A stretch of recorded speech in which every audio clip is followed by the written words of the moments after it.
Breaking news మహా news ఘటనపై కేటీఆర్ స్పందించారు. ప్రజాస్వామ్యంలో భౌతిక దాడులకు ఆస్కారం ఉండొద్దని ట్వీట్ చేశారు. అదే టైంలో అబద్ధాలకు, అసందర్ ప్రేలాపనలకు, మీడియా ముసుగులో చేసే నీచపు రాజకీయాలకు కూడా అసలు తావు ఉండకూడదని కేటీఆర్ ఎక్స్ లో పోస్ట్ చేశారు.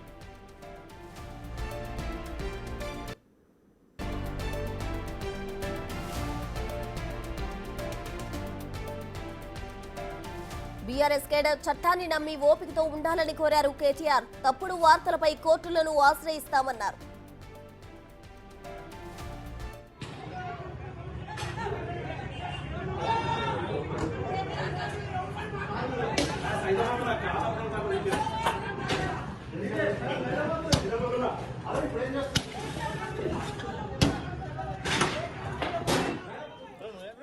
మహా న్యూస్ ఆఫీస్ పై బీఆర్ఎస్ కార్యకర్తలు దాడి చేశారు. దానికి సంబంధించి కేటీఆర్ ట్వీట్ చేయడం జరిగింది. ప్రజాస్వామ్యంలో భౌతిక దాడులకు ఎప్పటికీ ఆస్కారం ఉండకూడదు, అలానే అబద్ధాలకు, అసందర్భ ప్రేలాపనలకు, మీడియా ముసుగులో చేసే నీచపు రాజకీయాలకు కూడా అస్సలు తావు ఉండకూడదు అన్నారు. కానీ ఈనాటి దిగజారుడు రాజకీయాల్లో అన్ని మెయిన్ స్ట్రీమ్ కు తీసుకొచ్చాడు మన గుంపు మేస్త్రి, అతని అన్నంగా మిత్రులు.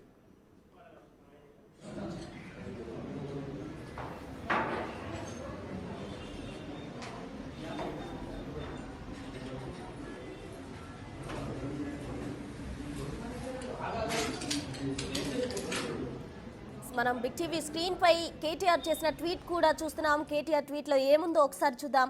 I request my brothers and sisters of BRS party to stay calm and trust the legal process. I understand your agony, respect and your love for me and the party. Unfortunately, when a third-rate thief like Revanth Reddy, who was red-handedly caught with bags of cash, runs the state, of course lies and slander become mainstream and anarchy will reign. We will approach the honorable courts on all this shameless mudslinging. Let's stay focused on questioning Congress government and their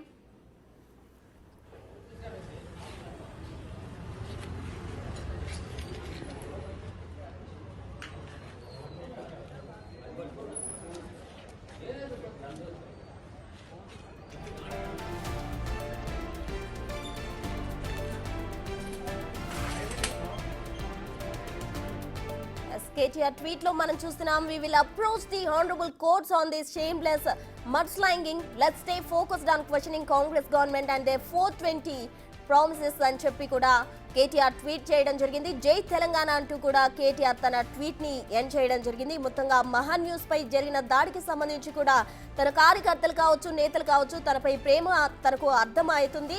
అయినప్పటికీ కూడా మనం చట్టాలని నమ్మాలి, వాటికి మనం ఇటువంటి అసాంఘిక కార్యక్రమాలకు తావు ఇవ్వకూడదు అంటూ కూడా ఆయన ట్వీట్ చేయడం జరిగింది. మరోవైపు రేవంత్ రెడ్డికి సంబంధించి కూడా ఆయన ప్రస్తావిస్తూ ట్వీట్ చేయడం జరిగింది.